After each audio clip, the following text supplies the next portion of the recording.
Hey, everybody, welcome back to the Pay It Forward show. I am here with the normal host of the show for future episodes, Rich Arminio. Rich, thank you so much for jumping on. Hey, thanks for doing this with me, Miles.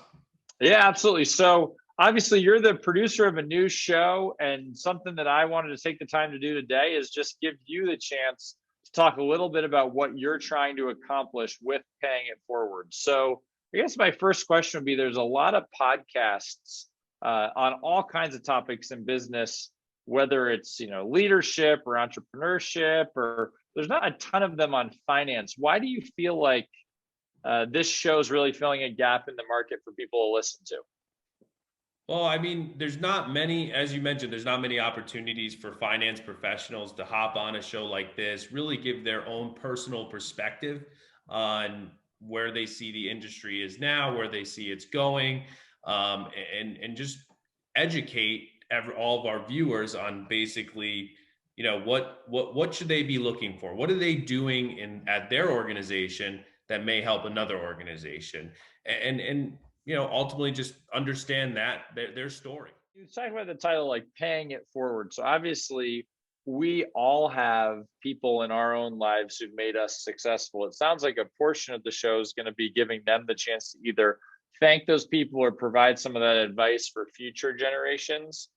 Is that something that you're just passionate about as a young professional, where you've benefited, or what role do you see that advice for next generations, either internally, like people who want to get promoted to being a CFO, or college kids, still trying to figure out what they want to do? What role is advice going to play in the show in your mind?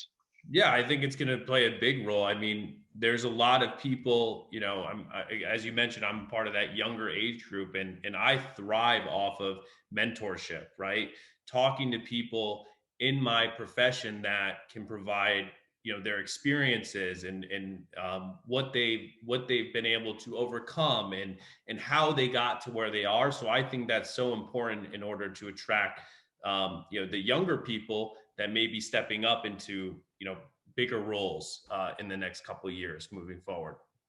Yeah, absolutely. And I guess another question I would have is, if anyone hears this and was interested in being a guest, what kind of guests are you looking for on Paying It Forward? Like, is there any specific mold or experience that's especially going to fit, or is it kind of anyone who's a finance leader? How are you thinking about that? Yeah, I mean, I'd like to keep it pretty open, especially in the beginning. I mean, mostly we want to attract the finance leaders, right? CFOs, directors of finance, directors of accounting, vice president of finance.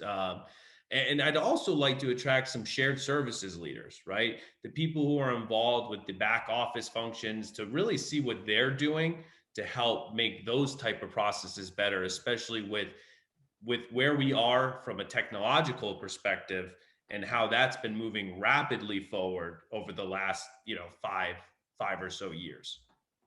Yeah, no, absolutely. And I know, obviously, IPS, where you work, is sort of the sponsor of this show.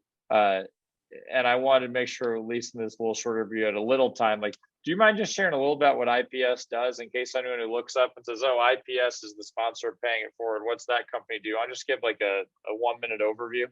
Yeah, sure. So IPS, we've been in business for 30 years now. This is our 30th year.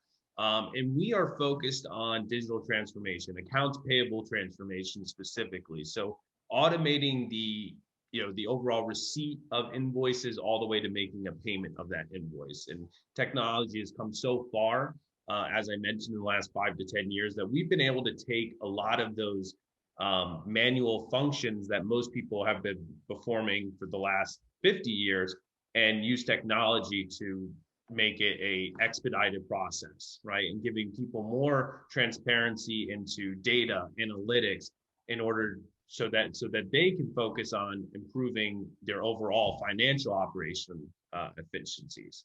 So that's a quick overview. Obviously, if you want to learn more about accounts payable automation, feel free to reach out to me directly. Yeah, no, and definitely anyone. And is LinkedIn the best way, or email, or what do you normally prefer? Yeah, LinkedIn's fine. I'm on that every day. You could feel free to reach out to me direct through email. My emails are arminio@ipsmailbox.com. And I'm sure we'll post that in the LinkedIn post that we make on this video as well. So, Rich, thank you so much. Can't wait to start watching the episodes. Yeah, I'm excited too. I really appreciate all the help that you're doing to help us co-produce this show, Miles. Our pleasure. We'll talk to you soon. Thanks.